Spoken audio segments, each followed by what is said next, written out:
당연히 내가 볼 때 아래에 있는 것도 몰라.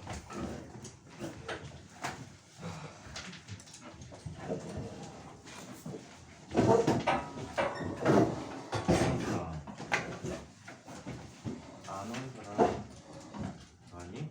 네. 그러면 출석점 한번 볼까? 눈을 마주쳐봐야 이제 계약도 어떻습니까? 19기, 벌써 29기라니.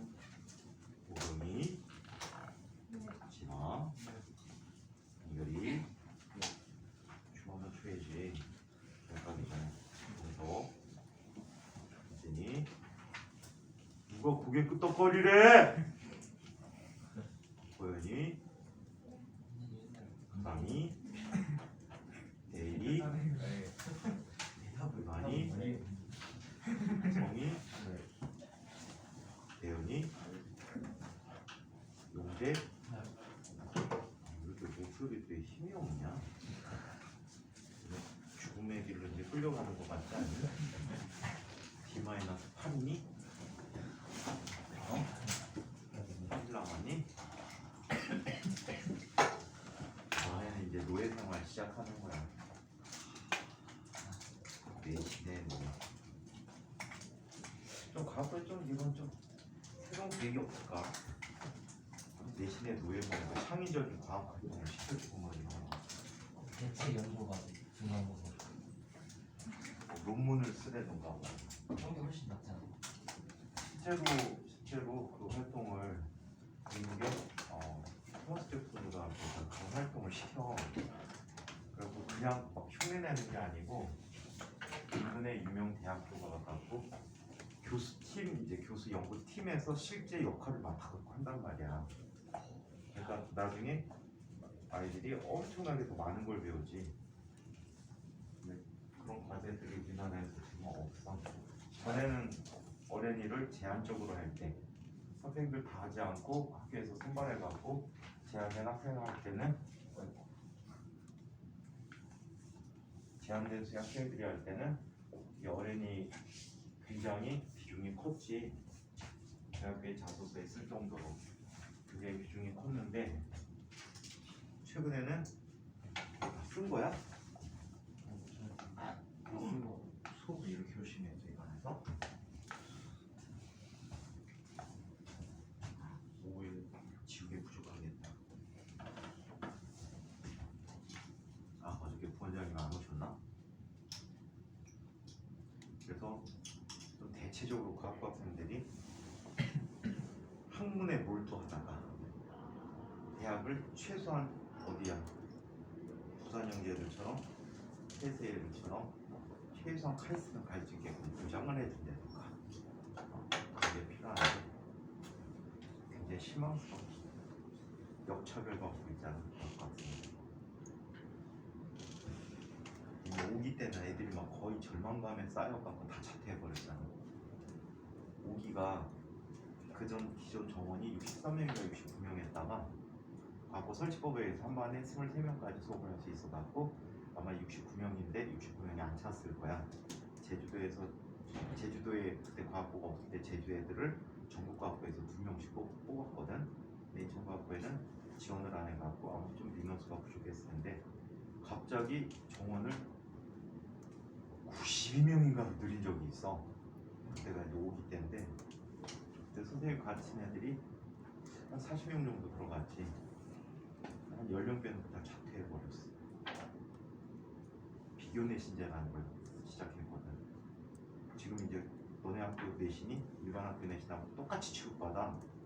그때는 비교 내신제라고 해갖고 내신이 똑같지가 않았어. 과학부 학생들이 훨씬 더 유리하게 내신을 책정을 해줬거든. 예를 들어서 뭐 가산점을 엄청나게 줘갖고 과거 꼴찌가 적어도 일반 학교 2등급, 3등급 이내는 들어오게. 그래서 과학부에서 뭐 보통 한 절반 이상 되면 1등급 인정 받을 수 있게 해줬는데 지금은 없잖아. 똑같이 취급하고 또 이내 10기 후반때, 20기 초반때까지는 과학부 입학 전형이 따로 있었어. 수시 전형에서. 지금 이제 없이 다 통폐합 시켜갖고 하지. 거기에다가 또 서울대 같은 경우에는 물리 논술 같은 경우에는 대학물리 과정에서 나왔거든. 그 대학물리 과정은 1학년 때부터 배우는 거야. 근데 그게 교육부에서 선행학습법에 위반됐다고. 과거에 선행학습법 위반됐다는 게 말이 안 되지, 그지? 그리고 선행학습법에 위반된다고 그런 문제를 출제하지 못하게 해버렸지. 그거를 연대가 약간 오버했다고 1년 동안 지원금 안 나간다고 그렇지. 그러니까 수능 비율 늘리고 뭐 별짓 다 했어. 다시 혜택 받으려고. 그러다 보니까 과학학생들한테 굉장히 불리한 하루가 되었지요. 자, 우리 지난 시간에 어디까지 했습니까?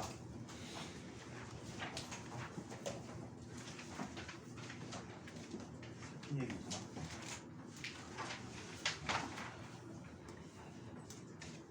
자, 지난 시간에 우리 첫 번째 거까지, 두 번째 거까지 했니? 자, 마지막 건데, 자, 우리 도선의 흐르는 자, 전류에 의해서 발생하는 도선 저항의 저항값을 계산하는 방법인데, 지난 시간에 두 가지를 했어. 하나는 전류 밀도와 전기장 비용에서 계산을 했고, 또 하나는 가속도 운동하는, 이게 최근에 가장 많이 쓰였던 문제야. 최근에 가장 많이 쓰였던 문제인데, 정선호 그 식이 뭔지 알고 있어? 세븐이요. 아이가 세븐 말고 지난 시간 가장 마지막 내용 안 봤으니까 모르지. 자, 영상 본 흔적이 없던데. 로가 뭔지 구하는 게 제일 마지막. 뻥치고 있어. 그런 것처럼. 자, 선생님 요즘 알바 고용했잖아. 좋아요 불러라. 좋아요. 틀어놓고 자라. 자, 그래서 내가 딴 아이들을 가입해갖고 맨날 틀어놓고 자라. 동시에 한 5개 틀어놓고. 그래서 2,000시간, 4,000시간 될 텐데. 자, 그러면 마지막 방법을 한번 살펴보도록 할게. 이거는 6차 교육과정까지는 이 방법을 주로 쓰다가 요즘은 거의 안 쓰여지고 있어. 근데 너네 여자 선생님이, 막내 선생님이 가르치면은 6차 교육과정을 많이 참조하더라고. 조만간에 선생님이 6차 교육과정에 책을 공유해주고, 단톡방 왜 안 만드니? 니네 있지? 단톡방 있지? 하나 새로 만들어서 선생님 초대해줘. 공유해줄 자료를 거기다 올려줄게. 여태까지 처음 봤던 자료를 올려줄 테니까 시험지 잊어버리거나 그냥 잃어버렸거나 이런 사람들은 참고해서 다 빼먹거나. 민경선 시험지 한 장도 없지? 집에 다 있긴 있어요. 센서가 완전 됐어요. 그렇지 어디가. 자, 그러면 요즘 그 선생님이 6차 교육과정 내용을 많이 참조하시더라고. 프린트를 보니까. 그럼 6차 쪽에 있는 연습 문제 답지를 내가 스캔해야 되나?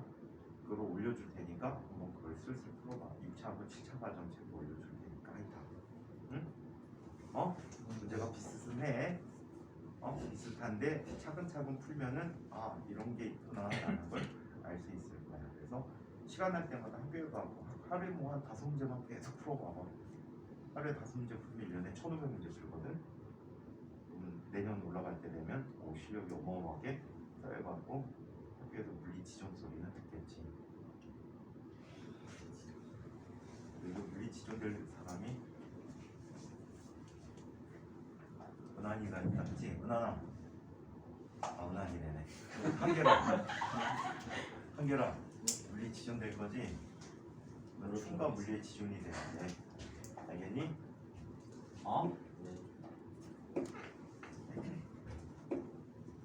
날 선생님 가르치는 애들 물리 지존이 많았는데 인과에서 물리 잘하는 애들 다 세맞지 않았었는데. 자, 그 13기 선배도 지존 소리는 못 들었어. 지존 소리는 진짜 열심히 하는 친구일 뿐이야. 이해하고 열심히 하고 지존 소리 못 들었어. 중상에 학교에서 그때 당시에 카이스트 갈 정도면은 서울대 애들이 벌써 20명 가까이가 빠져버리니까 20여 등 정도 했던 친구야. 근데 지금은 기계공학 쪽 지존이 됐잖아. 걔보다 잘했던 애들이 뭐 현대차가 뭐 이랬단 말이야. 현대차용소. 근데 테슬라 용소 훨씬 낫잖아, 그치? 급여 차이가 어마어마할 텐데. 그러니까 결국에 승리자는 열심히 하는 사람이야. 지난 시간에서 잔소리야. 열심히 하면 승리자가 된다. 나중에. 알겠니? 이번에 승주 선배 같은 경우에도 서울대 됐는데 카이스트가 버리잖아. 왜? 자기가 하고 싶은 전공을 꼭 하고 싶으니까. 그래서 서포카 같은 경우에 서포카 같은 경우에는 크게 레벨 차이 없어. 외국에서 인정해 주는 게. 우리나라에서는 그냥 서울대 있지.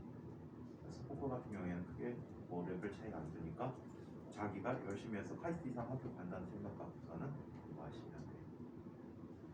그 다음에 또 이번에 누구야? 테이 선배하고 얘기해 보니까 테이 조교하고 얘기해 보니까 연대 시스템 반도체 쪽 갔잖아. 기숙사비가 한 학기에 300만 원이래. 한 학기에 300만 원인데 무료. 학비도 무료.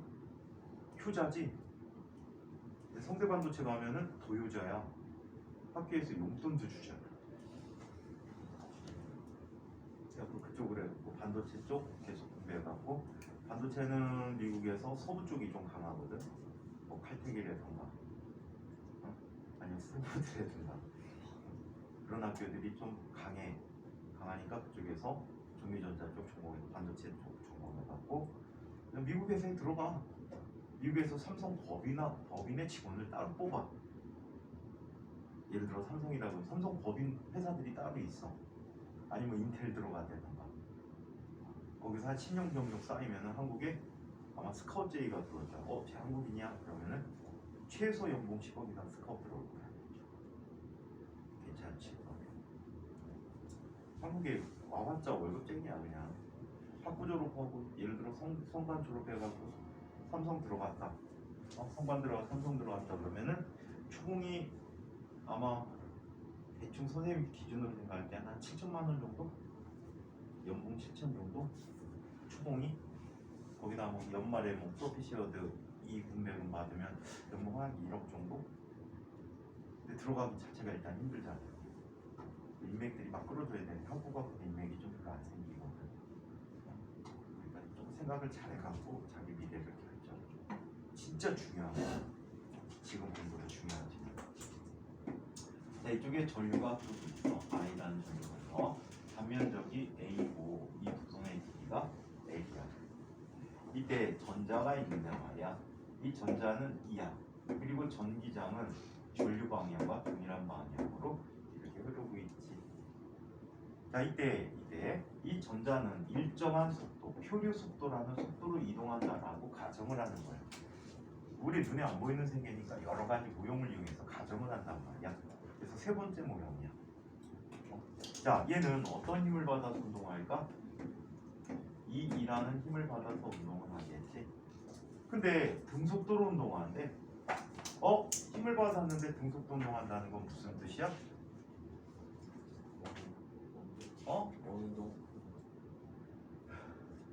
원운동을 하기 위해서는 운동 방향과 수직한 힘을 받아야 원운동을 연결하. 지준이 되려면 그 정도는 알아야지. 정선 알고 있었니? 네. 속을 들어서 해줘야지. 자, 어떤 물체가 힘을 받았는데 등속도 운동한대. 어떤 상황일까? 지나가야 돼. 어떤 상황일까? 그럼 뭐가 필요해? 뒤에서 미루고 있잖아 지금. 앞에서 뒤에서 당기는 힘이 존재하겠지. 운동을 방해하는 힘이 존재하는데 이 전자 속도가 느리기 때문에 속도에 비례하는 정력을 받는다라고 가정을 해. K는 그냥 비례상수야.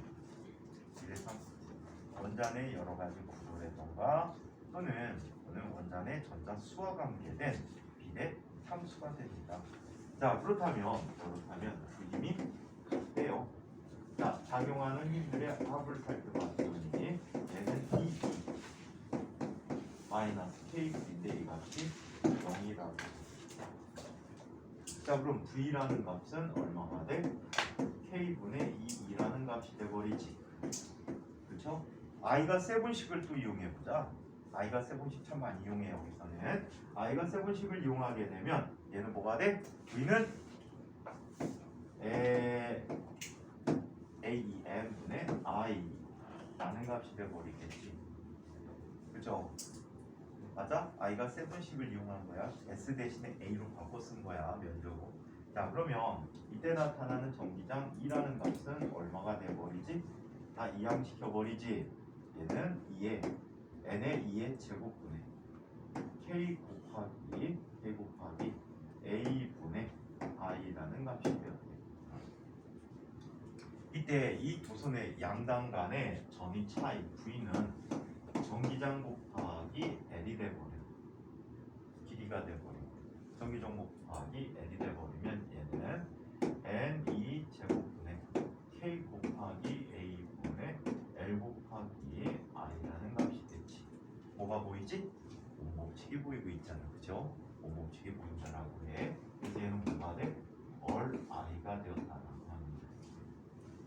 all i가 됐다. 따라서 all이라는 녀석은 뭐가 되지? n2 제곱분의 k 곱하기 a분의 l이라고 이야기해요. 오케이? a분의 l. 자 그러면 얘는 어떻게? 로 곱하기 a분의 l이라고 쓸 수 있었어요. 그래서 로는 어떻게 정의된 값이야? n2 제곱분의 k가 됐다. 우리 지난 시간에 비교했던 값 살펴보면 이렇게 비교했었잖아. n2 제곱 타우분의 m이라고 했지. 바로 원자 구조와 관계 있구나. k 값이 그치? 맞아? 원자 구조와 관계 있다라고. 자 과학고들 기출에 이런 문제들이 나온 적이 있어. 이 식을 주어지진 않았어. 이 식을 주어지진 않고 자 이렇게 얘기해. 부도체의 경우에 열을 공급해주면 전기 저항이 감소하게 된다. 즉 비저항이 감소한다. 비저항의 정의를 이용해서 이를 설명해 보세요. 물론 두 번째 문제, 두 번째 과정을 증명하라고 한 다음에 그런 형태의 문제가 나온 적이 있어. 오케이? 그렇다면 얘는 어떻게? 이렇게 보지. 열을 주게 되면 포도송이라고 하자. 샤인머스켓 포도라고 할게. 잡았어. 흔들어. 샤인머스켓가 무슨 거지? 구성이 그럼 되겠어 안 되겠어? 손으로 잡고 흔들어봤어. 어떻게 되지? 어떻게 되니? 엄마가 가서 뒤통수 딱 때리겠지? 샤인머스켓 잡고서는 뭐 흔들어봤어. 어떻게 돼? 뭐가 좀 다까지는 아니고 몇 개의 포도송이가 툭툭툭 떨어질 거야. 걔들이 자유전자야. 우리 열에너지라고 하는 것은 물질을 구성하는 입자들의 운동에너지란 말이야. 특히 고정되어 있는 물체들은 제자리에서 열진동이라는 진동을 하게 돼. 제자리에서 막 진동한단 말이야. 진동하면서 전자들이 에너지를 받아 떨어져 나가는 거야. 일부 전자들이. 그럼 뭐가 증가하지?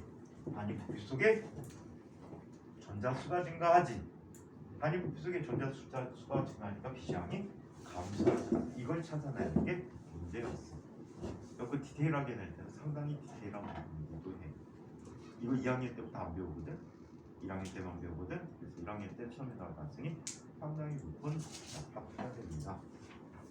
자 한편 고체의 전기 전도성에 따른 분류를 살펴본데 이거는 대부분 말로 많이 살펴봤기 때문에 책 이야기를 읽으면서 필요한 부분만 말씀해 드릴게요. 자 고체의 전기 전도도에 따른 분류. 같은 모양의 고체라도 전기장이 다른 것은 물질에 따라 전기 전도도가 다르기 때문이다. 물질의 전기 전도도가 크면 전류가 잘 흐르고 전기 전도도가 작으면 전류가 잘 흐르지 않는다. 고체는 이러한 전기 전도성에 따라 도체, 절연체, 반도체로 분류할 수 있는데 각각 온도에 따라 저항이 변하는 특성도 있다. 자, 전기 전도도를 보니까 금속들은 전기 전도도가 상당히 크죠. 자, 그리고 절연체들은 넓은 범위 안에서 상당히 작아. 그렇죠? 거의 10의 20승만큼 차이가 나죠. 그지? 10의 20승 이상이 차이가 나는, 야 10의 20승 되면은 어마어마하다, 그지? 그냥 무한대와 0에 가까운 그 정도의 비교가 가능한 차이가 크다. 자, 그 다음에 점화륜과 규소는 중간 범위에 있어서 얘들은 반도체라고 얘기하겠다. 반도체는 흔히 도체와 도체의 중간 단계다라고 얘기해 줄 수가 있습니다. 자, 도체의 성질을 한번 보자. 도체는 금속과 같이 전기 전도도가 커서 전류가 잘 흐르는 물체다. 또는 비저항이 작아서 전류가 잘 흐르는 물체다라고 얘기하지. 지난 시간에 전기 전도도와 비저항은 역수관계였지. 너는 시그마분의 1이었어요. 도체에는 금속 내부를 자유롭게 이동할 수 있는 자유전자가 많다. 도체에 전압을 가하면 자유전자가 전기력을 받아서 양이온과 충돌하면서 이동하게 되어 전류가 흐르게 된다. 자, 얘는 자유전자의 이동에 의해서 전류가 흐르는 물질을 의미합니다. 자, 온도에 따른 도체의 전기 저항의 변화를 살펴보는데, 자, 온도에 따른 변화는 이렇게 얘기합니다.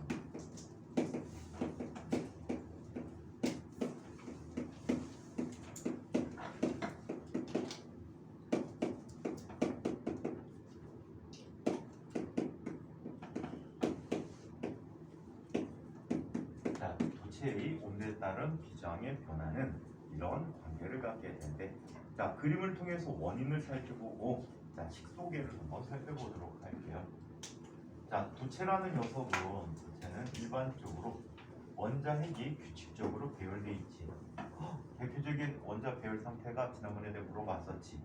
어떤 형태들이 이미 주로 단순입방 구조 SC, 세심입방 BCC, 연심입방 FCC, 육방전개 구조에 갖고 얘는 HCP. 그래서 이런 구조를 갖고 있는데, 이 주변에 속박전자들이 있었고 주변에 자유전자들이 또 자유롭게 돌아다닐 수가 있었다라고 얘기해요. 자, 이때 전자들이 보통 상태에서 이동을 하게 될 때, 자, 보통 전압이 가해지지 않은 상태에서는 이 사이를 엄청나게 빠른 속도로 돌아다녀요. 그 속도가 무려 10의 60m/s 정도의 속도로 돌아다닌다라고 이야기하고 있어요. 근데 갑자기 양쪽에 전압을 가합니다. 전압을 가하면 전자들이 강제적으로 움직이지. 강제적으로 움직이면서 그 속도가 10의 -4승m/s 정도까지 줄어. 1초에 0.수m밖에 이동을 못해. 왜? 강제로 이동하다 보니까 원자핵들과 뭐래? 지나가면서 충돌을 하는 거야. 여기선 단순하게 뭐 이런 식으로 충돌됐는데 막 난잡한 브라운 운동 비슷한 충돌을 하게 된단 말이야. 예. 그래서 평균적인 속도로 유동 속도라는 걸 정의한 거지. 자, 그렇다면 저항의 원인은, 저항 또는 비저항의 원인은 왜 생긴 거지? 이 속박전자를 포함한 전체를 원자핵이라고 할 때 원자핵과 누구의 충돌? 자유전자의 충돌에 의해서 이루어지게 됩니다. 그런데 열을 줬어요. 온도를 올려줬어. 온도를 올려주게 되면 얘네들이 제자리에서 진동운동이 일어나다 보니까 원자핵이 존재하는 범위가 어떻게 되더? 넓어진다라고 표현해 줄 수 있겠죠. 그렇죠? 열진동에 의해서 전체가 진동을 하다 보니까 엄청나게 빠르게 진동하다 보니까 자기가 있는 범위가 넓어진 효과가 생기게 되는 거야. 그래서 원자 자체가 확장되는 건 아닌데 원자가 존재하는 범위가 이런 식으로 넓게 나타나. 그럼 당연히 뭐가 증가하지? 충돌 횟수가 증가하겠지. 충돌 횟수가 증가하다 보니까 뭐가 짧아지니? 평균 자유시간이 짧아지니까 비저항이 증가하겠지. 그래서 저항이 증가하게 되겠지. 그래서 온도에 따라 증가하는데 이 비저항 값은 이렇게 표현합니다. 로는 로0 곱하기 1 플러스 알파 곱하기 t다라고 얘기해. 자, 여기에서 로는 t 도시 대 비저항이야. 자, 로 제로는 0도시 대 비저항이야. 자, 그 다음에 알파는 자, 비저항의 온도 계수라고 해.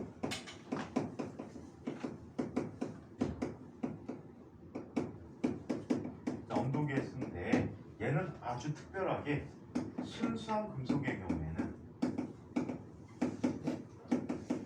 약 알파 값이 약 273분의 1이 돼버리면 무슨 법칙이 됐지? 샤를 법칙하고 똑같아. 온도에 따른 부피 어떤 물질의 양이 변화되는 건 거의 샤를 법칙과 같은 형태로 쓰면 틀림이 없다. 오케이? 샤를 법칙하고 거의 비슷하게 써주면 틀림이 없어. 자, 그 다음에 T는 섭씨 온도가 되는데. 퀴즈. 저항이 비저항값이 0이 되는 때가 있어. 이러다 보니까 이론적으로. 언제 비저항이 0이 돼버리지? 언제 비저항이 0이 될까요? 언제 비저항이 0이 될까요?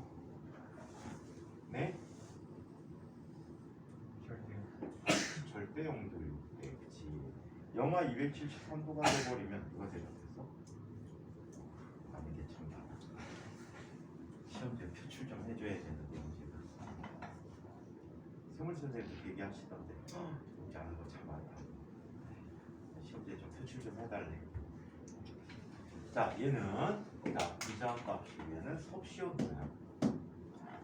이때 그래프가 어떻게 그려집니까? 이런 식으로 그려지게 돼. 이거를 더 이상 쫓아가지 않는 이유는 특정 온도 이하에서는 어때? 오늘 선배나 그런 온도 만들었지? 책에 쓰여질 때까지는 그 정도 온도 근처도 못 갔지. 그냥 막 끼케야 3K, 4K 이 정도밖에 안 갔지. 더 이상 내려가는 거를 사람들이 그렇게 원치 않았었어 그때 당시. 그래갖고 중간에 끊기니까 그냥 외삽해 준 거야. 쭉 연장한다고 이렇다. 그러다 보니까 교과서에 그림 보니까 비저항값이 거의 비례하는 관계인데 한 점으로 모여드는 느낌이 있지. 그렇지. 그 이하는 측정을 안 했다는 얘기야. 한 점으로 모여드는데 어느 점으로 모여든다고? 절대 온도 277~3도씨로 모여들게 돼. 근데 일부 금속에서 이런 현상이 생겨납니다. 온도가 절대 용도가 아닌데 갑자기 저항이 0으로 바뀌는 현상이 생겨. 무슨 현상? 무슨 현상? 초전도 현상이라는 현상이 생기죠. 더 이상 이제 초전도 현상에 대해서 노벨상 안 나올 거야. 벌써 노벨상 주제 4번 받았어. 자, 이때 온도를 뭐라고 해? 임계 온도라고. 그래서 우리는 현재 노력하는 게 여러 가지 합금을 통한 초전도체를 만들어서 임계 온도를 높이는 일을 합니다. 임계 온도가 높아지면 우리가 보통 시온에서 사용할 수 있다면 자기부상 열차 아주 쉽게 만들 수 있다는 얘기야. 예? 약간의 전기만 있으면 금세 만들 수 있다는 얘기지. 자기부상 열차를. 자, 그래서 이렇게 나타내주는 특성이 있다. 자, 그러면 비저항, 여러 가지 비저항 값들을 한번 비교해 보도록 할게. 자, 고체의 비저항은 어떤 식으로 나타나냐면 이렇게 나타나. 온도에 대해서 비저항 값을 살펴보면 여러 종류의 금속에 대해서 어떤 식으로 나타나? 자, 이런 식으로 나타납니다. 오케이? 그래서 온도가 증가함에 따라 비저항이 증가하는 이런 형태를 갖고 있다는 걸 기억을 해두시기 바랍니다. 자, 책 이야기는 온도에 따른 저항이 변해서 일반적으로 도체의 저항은 온도가 높아질수록 커지게 되는데, 자, 이것은 온도가 높아짐에 따라 도체 내부의 양이온의 열운동이 활발해져서 자유전자의 이동을 방해하기 때문이다. 자, 어떻게 보니까 금속 결합과 자유전자라는 게 있네. 자, 금속은 자신의 원자과 전자를 내놓고 하나 내지 2개 정도를 내놓지 양이온이 되기 쉽다. 금속에서 떨어져 나온 전자들은 금속 양이온 사이를 자유롭게 돌아다니며 이때 속력은 12.6m/s야. 금속 양이온을 서로 결합하는 역할을 하게 되는데 이와 같은 결합을 금속 결합이라고 한다. 따라서 금속 결합을 하는 물질들은 그 내부에 많은 자유전자가 있다. 또한 도체의 비저항의 온도 계수에 대해서 어떤 도체의 0도씨에서의 비저항을 로 제로라고 하면 T도씨일 때 비저항 로는 적당한 온도 범위에서 다음과 같이 나타내 줄 수 있다. 비례하는 관계에서 만족해서 로는 로제로 곱하기 1 플러스 알파 t다라고 하고 알파는 도체의 고유한 상태 비장의 온도 계수다라고 얘기해. 요즘은 이 식 쓰는데 아주 옛날에는 저 식 대신에 이런 식을 썼다.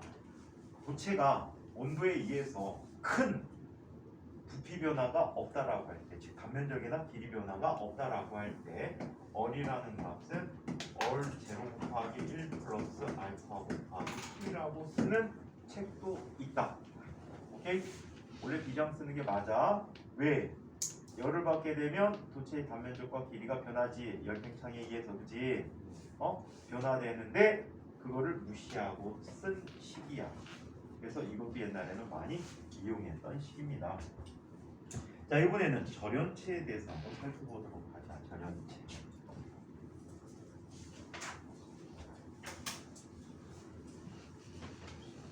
지난 주까지 활발하던 애들이 좀 침체됐구나. 쫄아프. 학교 가봐라. 이제 되게 잘하시는 애들 되게 많다는 거지. 지금 왜 이렇게 잘해? 사진 교육 때 그런 애들 없지? 물어보는 거 다 대답해. 와. 실제로 가보면 성적이 그렇게 좋지가 않아. 나중에 보면 용재처럼 들은 지식이 많을 뿐이야. 시험제 퇴출을 잘 못해. 그래서 애들이 와 해가지고 쪼그라봐. 선생님 겁내 잘하는 애 있어요. 근데 선생님이 니네 3기 입학부터 계속 봐왔잖아. 야, 다 뻥이야 뻥. 중간고사 끝나면 애들이 찌그러져. 조용히 괜찮아. 근데 옛날에 그런 건 있었다. 올림피아드라는 시험을 전체 시험장에서 막 봤잖아. 옛날에 어디서 봤냐면 건국대학에서 봤단 말이야. 올림피아드 시험 단체로 이제 모아놓고 전국 과학부부, 일반학교부, 중등부에 가고 올림피아드 시험을 따로 봤어. 지금 통신교육이지만 그 시험을 볼 때는 선생님이 애들한테 특별히 얘기하지. 만약에 같은 학교, 그때는 보는 사람이 무제한으로 받고 내가 보고 싶은 다 봤거든. 대표가 없이. 그래갖고 가갖고 같은 시험장에 친구가 있거나 아니면 옆강의실에 친구가 있거나 시험 전에 만나서 애들 다 들리게 선생님이 이제 몇 가지 용어를 알려줘. 애들 쫄게. 야, 이런 문제는 이런 법칙 이용해서 풀어야 되는 거 아니야? 근데 걔들 그런 법칙을 몰라. 안 가르치는 법칙이야. 그럼 애들이 걱정하기 시작하지. 딴 애들이 그런 문제가 나와? 이게 뭐지? 예를 들어서 뭐 이런 식이야. 야, 이런 거 포화성 방정식 이용해서 풀면 더 쉽지 않아? 아이, 그건 라플라스를 풀어야지. 그럼 지나가던 애들이 저게 뭔 소리야? 금시초문인데? 그럼 쫄지. 그게 심리전이거든. 쫄면 어떻게 되니? 시험지 봐도 자꾸 포화성하고 라플라스가 생각나는 거야. 야, 그런 게 너무 어떡하지? 걱정하면서 푼단 말이야. 그럼 문제 잘 풀리겠니? 안 풀리겠니? 안 풀리지. 기선 제압시키는 방법은 그게 기선 제압이지. 아는 척하는 게 아니고. 얘네를 의도적으로 많이 시켰어. 교실에서 가급적 큰 소리로 떠들어라. 서울 쪽에도 라그랑지 뭐 이런 거 가르치니까 라그랑지안 같은 거 다 가르치거든. 뭐 별거 아니야. 운동방정식 푸는 거야. 근데 이제 운동방정식 풀이하는 건데 그냥 간편하게 푸는 거야. 쉽게. 모르는 용어를 써줘야지. 그럼 애들이 즐겁하지. 만약에 이제 뭐 양자 상태의 에너지 준위 계산할 때 슐레딩거 방정식을 푼다라고 하는데 슐레딩거 방정식은 다 풀어. 근데 슐레딩거 방정식을 CGS 단위로 표현하면 콘샴 이퀘이션이 되거든. 방정식이라는 말도 안 써. 야, 근데 이번 시험에 콘샴 이퀘이션 나오면 어떡하지? 나 그거 좀 자신 없던데? 아니, 슐레딩거 방정식이 한 형태야. 그럼 얘들이 어떻게 될까? 콘샴이 뭐야? 심지어 처음 들어보는데? 진짜 그랬다니까. 심리전에 가장 중요한 건데 그 얘기해놓고 지들이 쪼니까 그게 문제지. 평소 같은 애는 엄청 잘할 텐데. 그치. 엄청 잘할 텐데. 보통 전문 전문 용어 쓰면 이쪽일 거야. 근데 내가 모르는 전문 용어면 이게 뭐지? 제대로 도대체 뭘 배운 거지? 어디까지 배운 거지? 쫄아버리지. 사실 라플라스 방정식이나 포아송 방정식 같은 경우에는 일종의 가우스 법칙이라는 걸 변형시켜서 전위를 계산하는 방정식이야. 그 전위를 알면은 전위를 미분하면 전기장을 구할 수가 있거든. 그래서 전위를 계산해서 전기장 계산하는 문제야. 그냥 쉬워. 근데 못 들어본 애는 영어로 같이. 그 다음에 좀 전에 얘기했던 코션 방정식은 그냥 슈레딩거 방정식 CGS 형태야. 굳이 안 써도 되는 거. 근데 다른 애들은 쫄잖아. 선생님이 사악하지. 남을 이기려면 심리전에서 이겨야 돼. 포커페이스를 하던가 심리전에서 이기는. 자, 부도체 또는 자, 얘는 유전체라는 이름을 갖고도 있어. 자, 부도체는 잘 알다시피 도체가 아닌 거지. 전연체는 전기를 절단시켜주는 아이지. 연을 끊어버린 아이지. 유전체라는 것은 유전 분국을 일으키는 물체야. 한결아, 앞에 앉은 애한테 뒤통수 세를 줄래? 현진이 자꾸 졸아라. 자, 그래서 유전 분국이라는 게 있는데, 유전 분국은 중학교 과정에 정전규도 배운 적이 있지. 도체 주변에 전하를 띈 물체를 갖다 놓으면 이 도체 주변에 자 반대 종류의 전하가 모여들고 반대쪽에는 나머지 전하들이 남아서 양쪽에 똑같은 전하량을 갖게 해서 분급을 시켜주는 과정이 정전기 유도야. 근데 부도체는 자유전자가 없지. 전연체는 자유전자가 없단 말이야. 자유전자가 없는 상태에서 외부에서 전기적 자극을 주게 되면 전자 쏠림 현상이 생기게 돼. 그러면 원자 자체 내에서 극이 나뉘겠지. 그래서 분극이 일어나게 돼. 이게 연쇄적으로 계속 나타나서 가까운 쪽에는 반대 종류의 전하가, 먼 쪽에는 같은 종류의 전하가 대전되는 이런 현상이 생기는데 이것을 유전 분극이라고 해. 가람아, 누나니 뒤통수 한 대만 때려줄래? 정신 차려. 왜 그래? 아침부터. 점심이구나.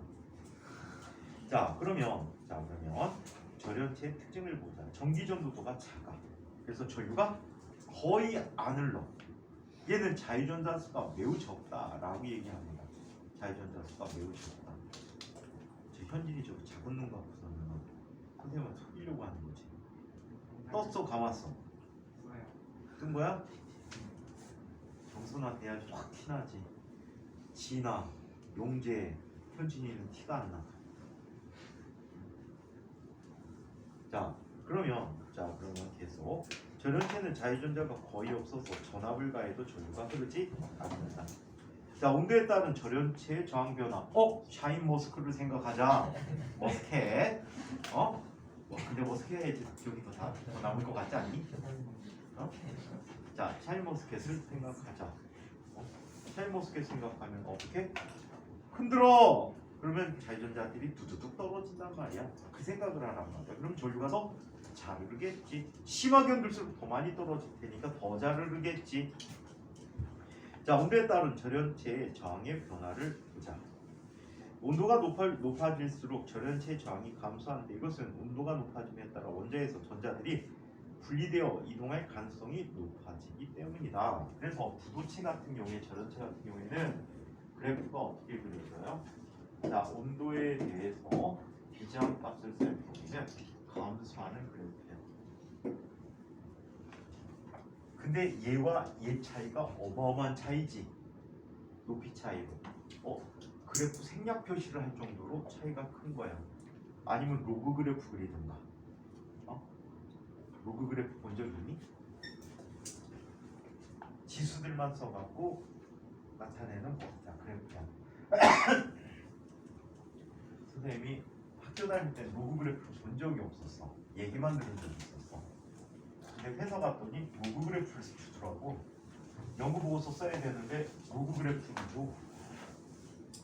엄청 당황했어. 엄청 당황했어. 또 보니까 그냥 지수만 표시해갖고 그리면 되더라고요. 자 그러면 계속 자 반도체에 대해서 이야기해보자. 세 번째는 반도체. 이 반도체는 여기서 이야기하는 반도체는 순수한 반도체야. 오케이? 순수한 반도체라고 보시면 돼. 순수한 반도체가 될 수 있는 건 딸랑 두 가지밖에 없어. 누구? 교수와 저마늄밖에 없어. 그래서 순수한 반도체를 살펴보면 얘는 딱 도체와 부도체의 절연체의 중간이다라고 보시면 되겠다. 오케이?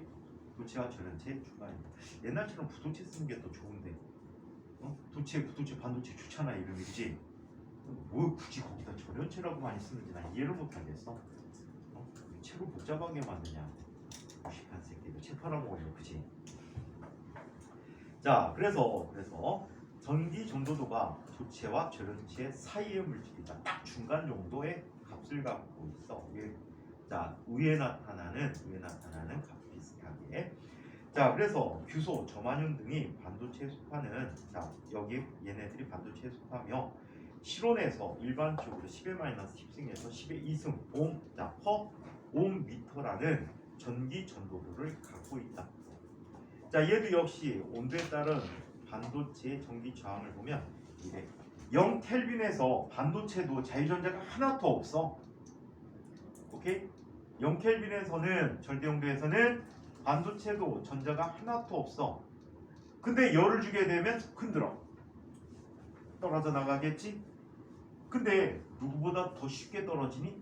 이 포도는 샤인머스켓이 아니고 캠벨이야. 캠벨. 캠벨. 그냥 흔한 포도. 얘는 붙은 점이 좀 약하지. 꼬다리가 박혀있지 않은 게 좀 약해. 흔들면 우수수 떨어져. 좀 그런가? 조금 늙은 포도야. 시큼한 포도. 그래서 흔들면 우수수 떨어져. 그럼 자유전자수가 더 많은 거지. 자유전자수가 더 많은 거야. 자유전자수가 더 많기 때문에 얘네들은 훨씬 더 전기가 더 잘 통하게 된다. 도체에 비해서. 부도체에 비해서. 자, 절연체와 같이 온도가 높아질수록 저항이 감소하는데 얘도 마찬가지 그래프를 갖고 돼. 자, 온도에 대해서 비저항값은 그래프 어떻게 이런 식으로 나타납니다. 그럼 세 개를 다 그려보면 어떻게 나타날까? 세 개를 다 그려보면 이런 식으로 나타납니다. 자, 온도에 대해서 비저항을 살펴보면 도체는 어떻게 된다고? 온도가 올라가면 섭션도 쓸 뻔했네. 절대온도 형태로 이렇게 온도가 올라가면 어떻게 되니? 그래프가 이런 식으로 나타납니다. 얘는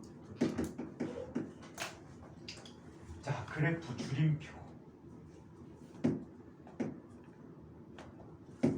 자, 반도체는 어떻게 나타나지? 자, 이렇게 나타나. 온도가 증가하면 오히려 감소하게. 자, 또 줄임표.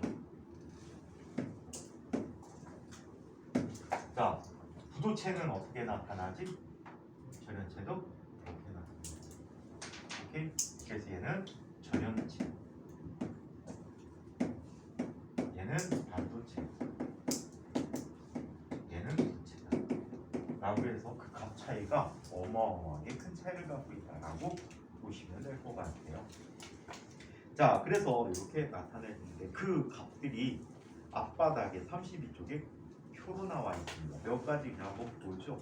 은은 1.479 곱하기 10-8승, 구리는 1.72 곱하기 10-8승, 금은 2.44 곱하기 10-8승, 알루미늄은 2.82 곱하기 10-8승, 텅스텐은 5.6 곱하기 10-8승, 황동은 8.0 곱하기 10-8승, 철은 1.0 곱하기 10-7승, 백금 1.1 곱하기 10-7승, 납은 2.2 곱하기 10-7승, 저마님을 봤더니 4.6 곱하기 10-1승이야. 어머나? 값이 확 변했지. 엄청 증가했지. 그래서 줄임표로 써드린 거야. 자, 규소는 6.4 곱하기 10의 2승이야. 640이야. 훨씬 더 커졌지. 자, 한편 유리를 보자. 유리는 10의 10승에서 10의 14승이야. 어마어마하게 다시 커졌지. 비장이 어마어마하게 큰 거야. 자, 고무는 10의 마이너스 11승. 페트는 페트병. 우리 물병. 페트병이 10의 몇 승이니 이거? 20승이나 돼요. 이렇게 달라졌다라고 얘기합니다. 그래서 이런 특성을 잘 기억해 둡시다. 자, 이번에는 이제 에너지 D 이론으로 들어갈 준비를 해보도록 하자. 자, 이 원자의 에너지 T에 관한 얘기를 한번 살펴보시죠. 자, 우리 보호모형을 통해서 살펴봤더니 자, 원자들마다 자기 고유한 에너지 준위들이 존재하고 있지. 자기 고유한 에너지 준위들이 존재하는데 그 준위들이 어떻게 불연속적인 값으로 에너지가 양자화되어 있음을 이야기했습니다. 맞습니까? 얘네들이 고체 물질로 가면 어떤 변화를 갖게 되는지를 살펴볼게.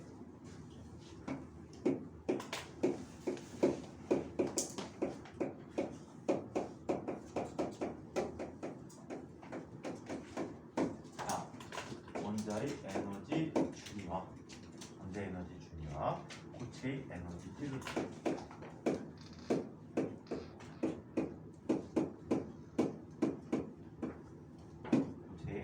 띠를 이야기해 보도록 하죠. 자, 먼저 펄리베터 원리라는 게 있대. 펄리베터 원리를 설명할 수 있는 사람이 있을까? 여기서 화학 지준이 누구니? 없겠지? 화학 우수자. 같은 양가스 조합을 가지고 있는 전자 존재였습니다. 양자수에는 어떤 것들이 있지? 그 ML N 우리말. 네. 우리말. 주양가스, 방위양가스, 자기양가스, 스핀양가스. 뭐라고? 방위양자수가 자기양자수 아니야? 방위양가스가 L이고 자기양가스가 L이고. 부양자수가 방위양자수라고 하니? 그래? 그래? 그럴걸요. 원래 가부농량 크게 얘기하는 건데 방이라고? 방이 없어졌잖아. 자, 파울리 베타 원리와 자, 에너지 준위의 변화를 보자.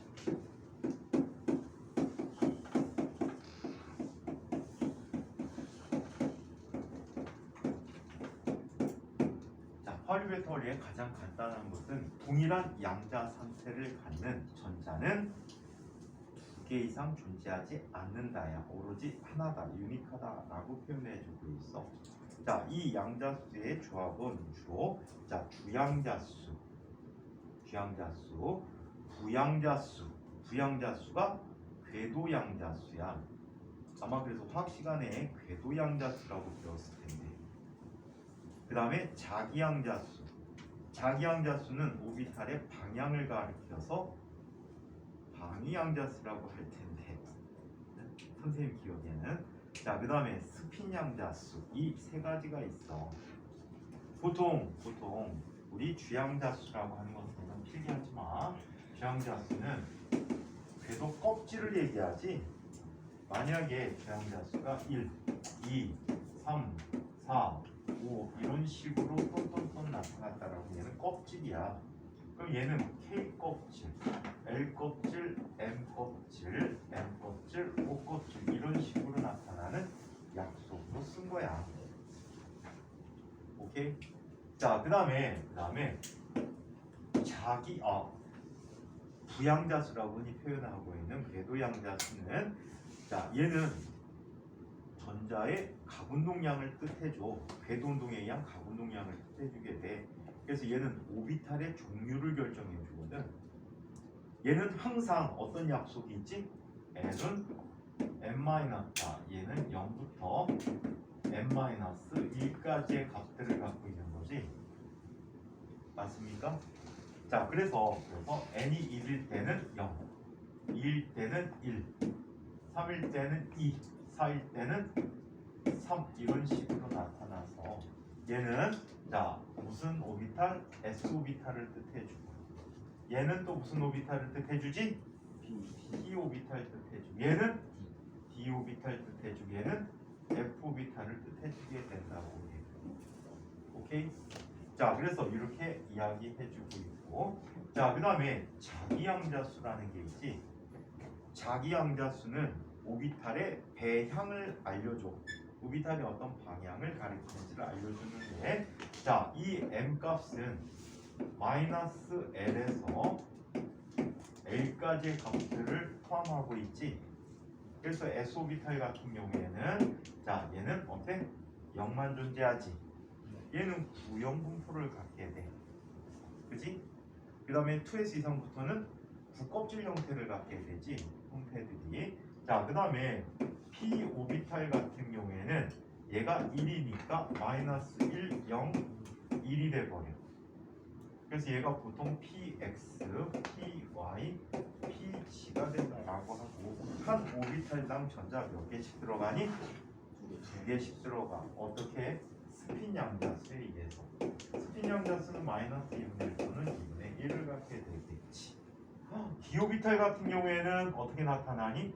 디오비탈은 3개를 다 포함해. 그치? 피오비탈은 얘와 얘를 포함하지. 피오비탈이라기보다는 L이 1일 때는 0, 마이너스 1, 다시 0, 1을 포함하고 있어. 그래서 오비탈 종류들이 쭉 나열되겠지. 그 다음에 만약에 L이 2가 된다면 0, 1, 1인데 마이너스 1, 0, 1이 있고, 그 다음에 마이너스 2, 마이너스 1, 0, 1, 2가 있단 말이야. 그래서 5가지 형태의 디오비탈이 있지. 지난번에 화학 선생님이 이거 그림 프린트해 갖고 주시는 것 같던데, 오비탈, 디오비탈의 형태들 뭐 이런 거 있었잖아. 도너츠 모양으로 쌓여 있고, 풀 달린 모양도 있고 여러 가지 오비탈 형태들이 있었을 거야. PX의 제곱, PG의 제곱 이런 식으로 해갖고 쭈르륵 연결했던 거. 그래서 얘네들 오비탈의 배양을 뜻해주고 있거든. 오케이? 그래서 이런 오비탈 배양들을 나타내주는 이런 모든 값들이 같은 전자는 세상에 뭐밖에 없다? 하나밖에 없다. 이게 파울 베타 원리야. 오케이? 파울 베타 원리야. 흠특이 지금 뭐지? 운전자들 폴전자 우선순위지. 그래서 바닥 상태에서 폴전자 가짐을 우선으로 한다. 만약에 폴전자가 다 채워지지 않았는데 짝을 이루고 있다면 얘는 뭐야? 존재하지 않는 원자지. 딜튼 원자야. 에너지 상태가 높아진 원자다라고 보시면 되겠지. 중학교 때 화울 준비한 사람 있니? 화울에 무지 나오지? 그럼 중학교 때부터 올림피아들이 막 활성화돼야 되는데 안 하니까. 올림피아를 왜 활성화해야 되는지 아니? 중학교 때부터 목표의식을 갖고 보게 되는데, 불호를 하려면 일반 물리 약간이 필요하고 화학을 하려면 일반 화학이 필요해. 얘네 뭐 혼성 오비탈 배웠니? 혼성 오비탈에서 나타나는 분자의 에너지 주기 배웠니? 분자들을 결합될 때 에너지 주기 나타나는 거. 응? 화학 준비하면 옛날에 기본 문제거든. 전자 채워지는 순서를 막 써주는 게 있거든, 분자에서. 근데 이제 그런 부분들이 다 없어지니까 슬프지. 없어진 건 아닌데 중학교 때 과학부 들어가면 엄청나게 개이득인데 학교 입학에 전혀 도움이 안 되니까 선생님이 여기 처음 와갖고 첫해 올림피아드 준비해 주려고 했어. 몇 명은 봤어. 근데 과학부 이 비호강에 전혀 올림피아드에 대해서 반영되는 게 전혀 없어. 그 애들한테 야, 그 시간에 차라리 입학 원서나 잘 써라. 8월달 시험 보는데 8월달 원서 써야 되잖아. 그 시간에 차라리 원서를 써라. 서울 쪽 선생님이 있던 학원도 거기는 거의 이제 올림피아드하고 과거 애들만 가르치는 학원인데 올림피아드 반을 없애버렸대. 서울 애들도 요즘 영재고를 잘 안 깔려고 해가지고 영재고 반도 없애버렸대. 과학고 입학반하고 과학고 내신반만 하고. 일반 학교 애들은 과학 안 들으니까, 공부를 안 하니까 그래서 다 바꿔버렸대. 그 학원이 물리 선생님 5명 있어요. 자, 그럼 파울리 베터 원리를 이야기해보자. 그래서 빼먹어도 괜찮아. 딴 선생님이 떼빵하고 있어요. 한번 술은 안 먹었는데 집에 너무 피곤해갖고 와갖고 잤는데 수업을 9시부터 해야 되는데 한 11시까지 잔 것 같아. 아주 눈 뜨니까 집에 혼자 자고 있다고 열심히. 전화 보니까 한 200통 와 있는 것 같아. 전화 전화해가고 제가 피곤했는지 좀 늦잠을 잤네요. 괜찮아요. 후반에 수업하고 있습니다. 애들도 나눠가고 후반에 수업하고 있습니다. 천천히 오후에 오세요. 네, 알겠습니다. 오후에 천천히 빨리 갔지. 많은 게 좋은 게 그런 게 좋더라. 여기는 나빠지면 수업이 없지. 지난 막 제발 그러지. 우리 선생님 좀 아파라. 자, 아파트 수업합니다. 아마 코로나 걸려도 방독면 쓰고 수업할 것 같아요. 자, 그러면 파울리 베터리 책 얘기를 볼게요. 1924년 볼프강 파울리가 제안한 것으로 전자, 양자, 중성자 등과 같은 입자는 하나의 양자 상태에 동일한 두 개 이상의 입자가 있을 수 없다는 원리다. 즉, 한 원자 내에 어떤 전자도 같은 양자 상태로 존재할 수 없으며 각각의 전자들은 모든 다른 양자수 조합을 가져야 된다라고 해. 하나라도 다 달라야 된다는 얘기지, 그지? 같은 녀석은 절대로 존재할 수가 없다. 자, 그러면 밀집된 원자의 에너지 준위 변화에 대해서 이야기해 보도록 하자. 이거는 생략.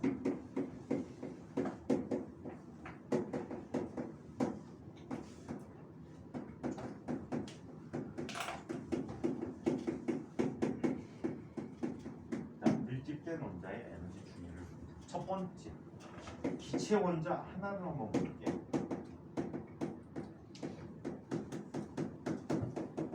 자, 기체 원자 한 개가 있대. 자, 기체 원자 한 개가 있는데 이거는 공간 그림이 아니고 에너지 그림이야. 공간 그림이 아니고 에너지 그림이야. 자, 이 원자 핵이 있으면 이 주변에 포텐셜 에너지가 어떤 형태로 구성이 되냐면 어뢰 반비라는 이런 형태의 에너지를 구성해서 포텐셜 에너지 표현을 그냥 이렇게 얘기해봤어. 이때 이 녀석에 대해서 자, 이 모든 에너지 값을 다 갖는 게 아니지. 이 높이는 에너지 값이야. 모든 에너지 값을 다 갖는 게 아니야. 얘들은 특정한 준위에만 에너지들이 존재하는데, 자, 이런 식으로 에너지들이 존재해. 자, 계속 나타나겠지. 이쪽으로, 그지? n이 무한될 때가 뭐가 되니? 에너지가 0인 상태가 되겠지. 모든 원자들이. 자, 이때가 바닥 상태야. E1. 얘는 E2, E3 이런 식으로 들뜬 상태들을 표시해 줄 수가 있다라고 합니다. 아시겠죠? 자, 그래서 이 n이 얼마가 되게 0이 되게 이야기합니다. 자, 이번에는 결합된 상태에 자, 두 개의 원자가 결합된 분자를 한번 찾아보자.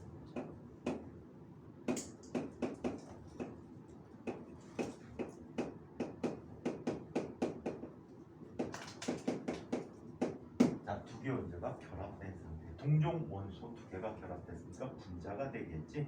자, 이렇게 결합됐을 때 에너지 준위는 다음과 같이 나타납니다.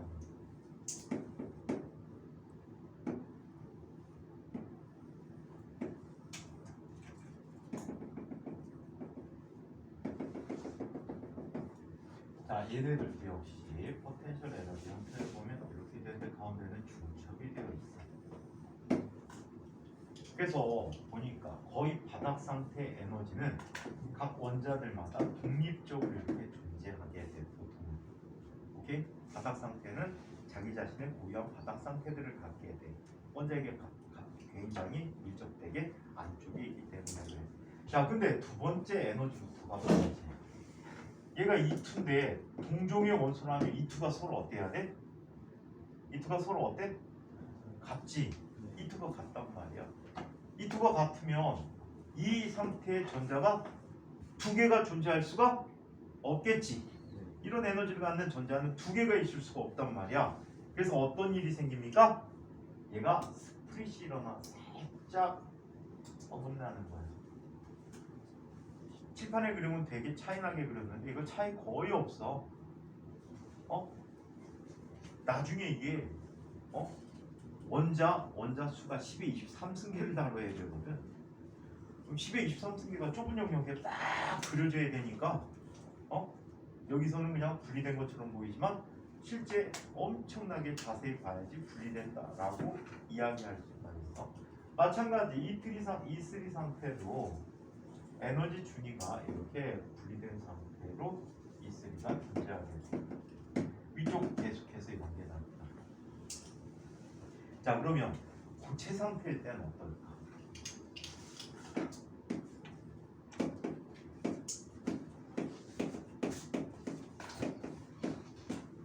자, 고체 상태 에너지 준위는 어떻게 될까?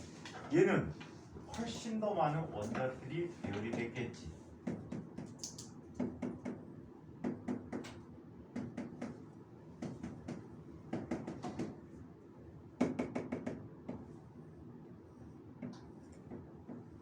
몇 개?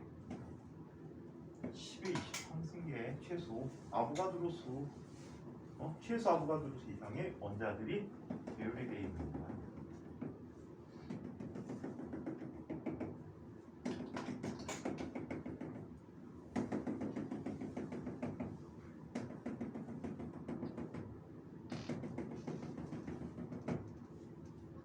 자, 이때 얘 에너지 준위 그림을 보니까 이런 식으로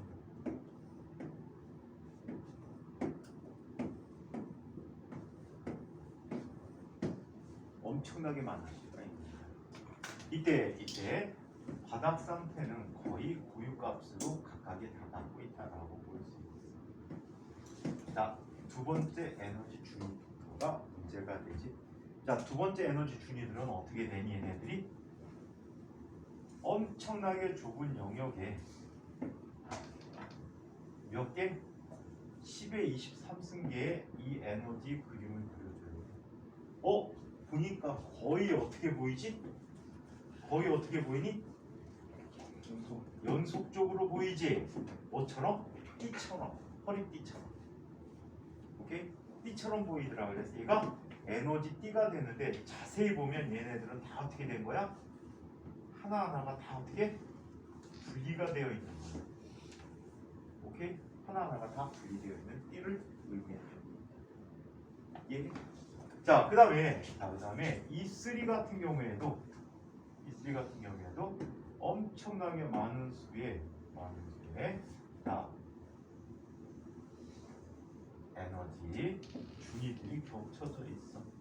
그래서 여기에도 에너지 띠무늬가 되는데 실제로 바깥쪽으로 갈수록 같은 에너지 준위의 전자들인데 얘는 띠의 간격이, 띠의 폭이 점점점 넓어지는 경향이 있다라고. 오케이? 자, 그래서 이런 에너지 띠를 갖게 되었다라고 하는데 이 얘기를 책 얘기로 한번 정리해 보도록 할게요. 자, 밀집된 원자의 에너지 준위 변화. 기체 상태일 때 원자의 에너지 준위. 기체 상태일 때는 원자들이 멀리 떨어져 있어서 서로 에너지 준위에 영향을 주지 않는다. 따라서 기체 상태일 때 원자들은 모두 그림과 같이 동일한 에너지 준위를 갖는다. 두 개의 원자가 서로 결합할 때 에너지 준위 변화. 두 개의 원자가 서로 가까워지면 가장 바깥쪽 전자부터 서로의 전자 궤도에 영향을 주기 시작한다. 파울리 베타 원리에 의해서 두 원자의 전자들은 서로 다른 양자 상태를 가져야 하므로 에너지 준위는 그림처럼 미세한 차이로 둘로 나누어지게 된다. 고체 상태일 때 에너지 준위 변화. 서로 인접한 원자의 수가 3개, 4개 이런 식으로 늘어나면 에너지 준위도 3개, 4개 이렇게 나뉘어진다. 무수히 많은 원자들이 모여있는 고체의 경우에는 에너지 준위가 미세하게 갈라져 서로 연속적인 띠로 나타나게 된다. 이것을 에너지 띠라고 부르고 있다. 밑에 양자 상태에 대해서 주양자수, 해도양자수, 자기양자수, 스핀양자수들을 포함시키는 아이들을 이야기했습니다. 자, 그러면 이 에너지 T에 대한 얘기들을 이제 집중적으로 이 녀석들을 잘라서 한번 살펴보도록 할게요. 이런 식으로 잘라서 보게 될 거예요. 오케이? 에너지 T에 대한 얘기만 잘라서 보도록 할게요.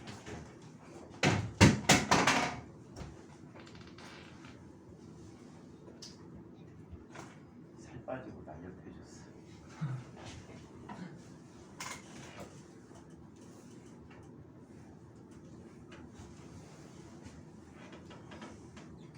요즘은 그래도 좀 먹는데 써야 되는데 지난주보다 좀 찐 거 같지 않니? 그치? 지난주보다 약 2kg 조금 안 되게 쪘는데. 자, 두 번째. 이제 니네는 이제 큰일 났다. 공부하면 살 마르는데 열심히 하면 쭉쭉 마르는데.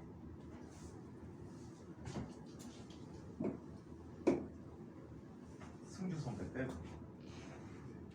승주 조교는 학교 다닐 때 토실토실했는데 갑자기 지금 한 2달 사이에 20kg 가까이 빠진 것 같아요. 운동했냐고 물어봤더니 그냥 걔는 스트레스 받아갖고 살쪘던 것 같아요. 승주 조교. 지금 되게 날씬하고 잘생겨졌지. 거의 2배였는데. 희주쌤 어? 희주쌤도 고등학교 때 치대를 들었다고. 희주쌤은 그냥 중학교 때 모습 그대로인데. 중학교 때 그랬어. 중학교 때도 보셨어요? 중학교 2학년 때 그때부터 가르쳤던 잘했지. 수학 진짜 잘했어. 우리도 잘했고. 똑똑했어. 똑똑. 어? 뭐라고? 이 12승분의 실력. 우리의 4,096의 시간. 너네는 진짜 행복해스러운. 나중에 코스 뭐가 될래?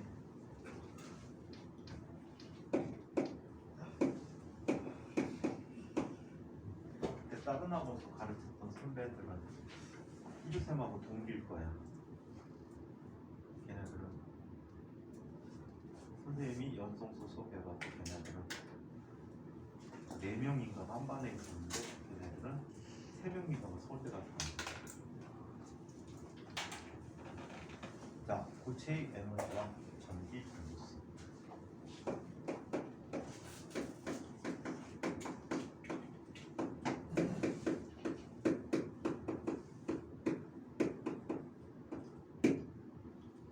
그 내신 아주 높은 거하고 학교하고 또 다르다. 태희 선배 같은 경우에 서울대 떨어지라고 생각도 안 했어. 서울대가 이상하게 안 되더라고. 운이 안 맞는 거지. 자, 고체의 에너지 D에 대해서 한번 살펴보도록 할게요. 지금 했던 얘기야.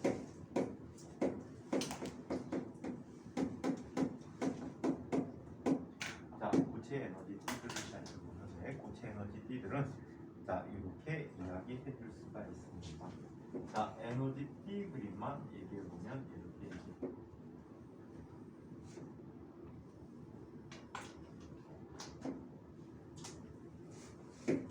자, 얘네들은 전자가 존재할 수 있는 공간이 있고 전자가 존재할 수 없는 공간이 있지. 그냥 그래. 전자가 존재할 수 있는 공간이 있고 전자가 존재할 수 없는 공간이 있고 뭐 이런 것들이 이렇게 불연속적으로 나타나요. 불연속적으로 나타나는데 자, 얘네들 표시해볼까? 자, 여기에는 전자가 존재할 수 있고 여기도 전자가 존재할 수 있고 자, 이런 식으로 전자들이 존재할 수 있고 자, 내내에도 전자가 존재할 수 있는 이런 자, 영역이 있다라고 합시다. 자, 흔히 전자가 존재할 수 있는 것을 영어로 allowed band라고 해. 허용된 부위.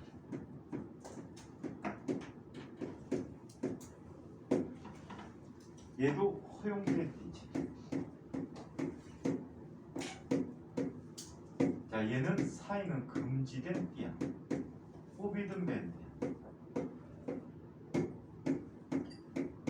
자, 이렇게 허용된 띠와 금지된 띠들이 교대로 반복적으로 나타나게 되어 있습니다. 오케이? 자, 얘는 중간에 있는 에너지 분위에는 전자들이 존재할 수 없다는 뜻이야. 특별한 에너지 사이에서만 전자들이 존재할 수 있다라고 얘기합니다. 오케이? 이 중에 0켈빈에서 0도일, 절대 0도일 때 전자가 채워질 수 있는 가장 마지막 껍질이 있어. 그 위쪽은 비어 있어. 오케이? 전자가 차일 수 있는 가장 마지막 띠를 뭐라고 해? 뭐라고 해? 원자가 띠라고 해.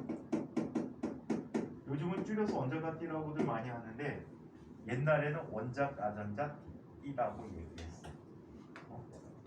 자, 요즘은 그냥 원자가 띠라고 그냥 줄여서 얘기해. 자, 그 다음에 그 위 영역은 원자가 띠 바로 위쪽에 전자들이 0켈빈일 때 없는 띠가 있어.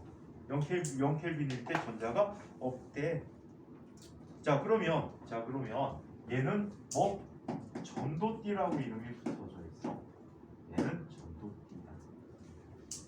자, 띠 간격들이 이렇게 존재하는데 우리 공식적인 띠 간격은 다시 이 위치를 띠 간격이라고 하는데 요 사이만큼 원자가 띠와 전도띠의 차이를 고등학교 책에서는 이걸 띠 간격 또 띠 틈이라고 해. 에너지 갭이야.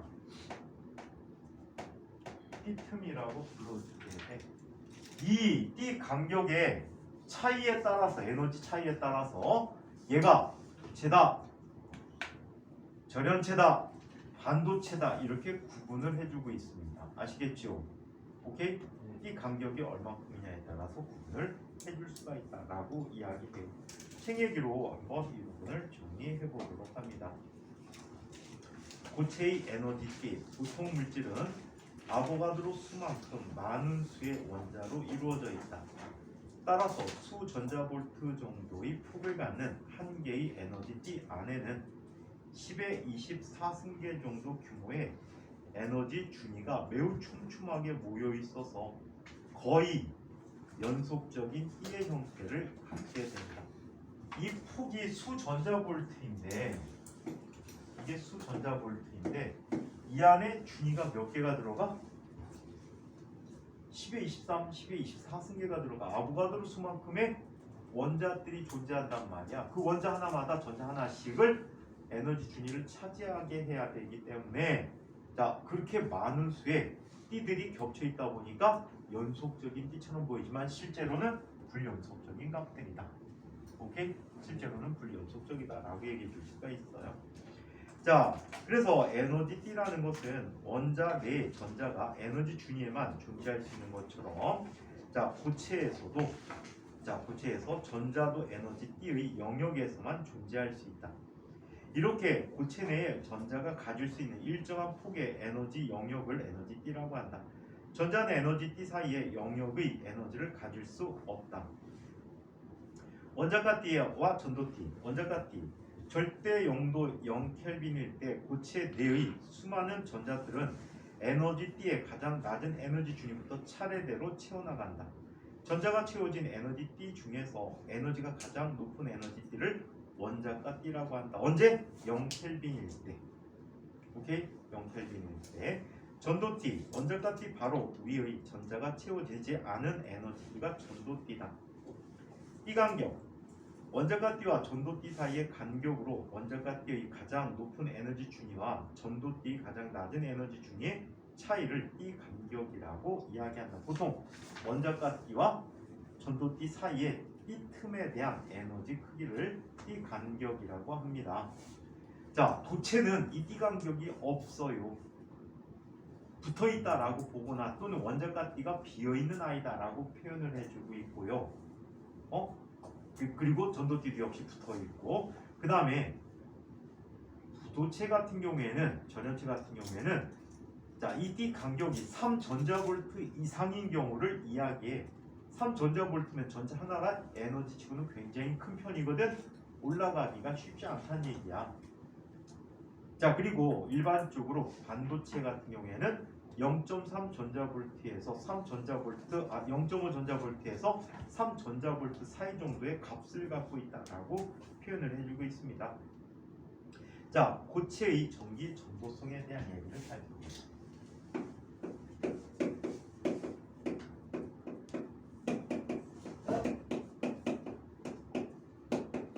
자, 일반적인 그냥 고체야.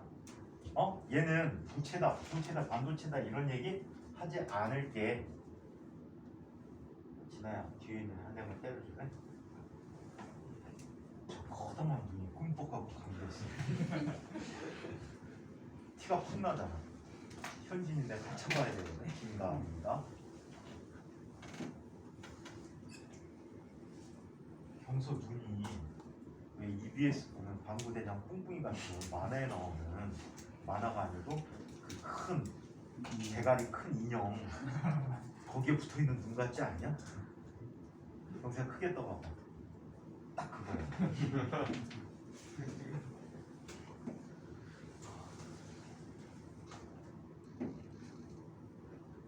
자, 일반적인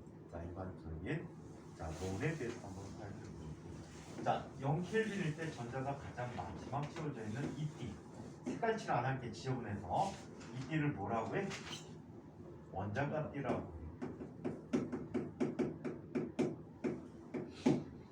자, 그리고 원자가 띠 바로 위쪽에 있는 띠를 무슨 띠라고 해?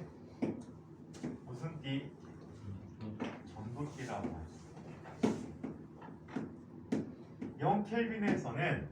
0켈빈에서는 도체도 그렇고 부도체도 그렇고 반도체도 그렇고 모두 전도띠의 전자를 갖고 있질 않아. 오케이? 갖고 있질 않는다라고 해. 자, 이때 온도가 조금만 올라갔대. 이 책에서는 50켈빈 정도 얘기했나?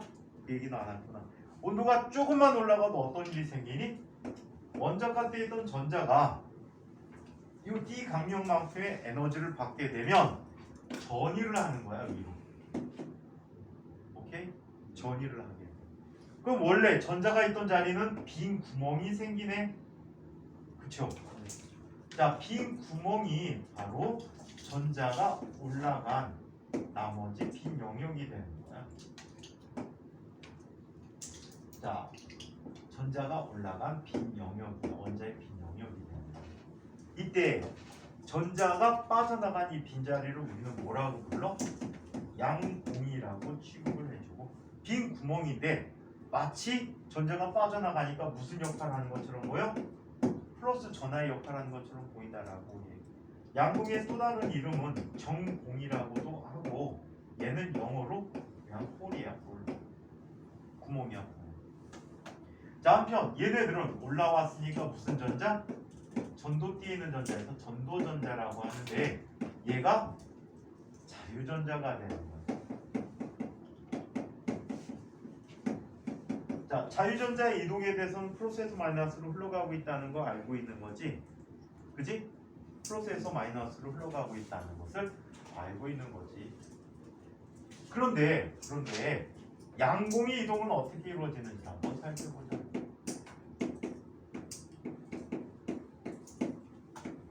자, 양공의 이동은 어떻게 이루어지니? 양공의 이동은 다음과 같이 이루어진다라고 합니다.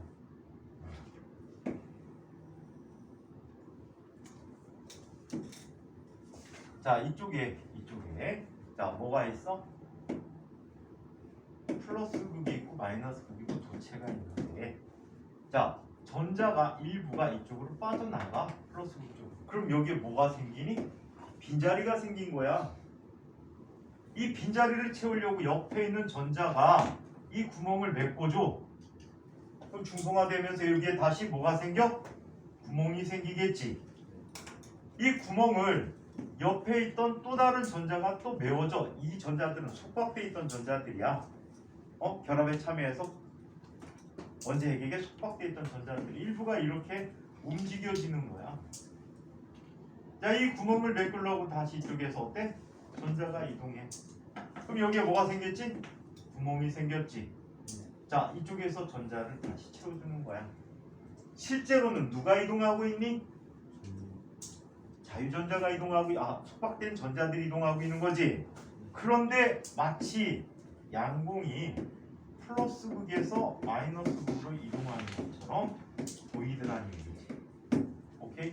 플러스에서 마이너스 극으로 이동하는 것처럼 보이게 됐다라는 얘기입니다. 책 얘기를 이 부분도 정리해 보도록 하죠. 자, 고체의 전기 전도성. 외부에서 전압을 가했을 때 전자가 이동하는 정도로 고체의 전기 전도성을 비교할 수 있다.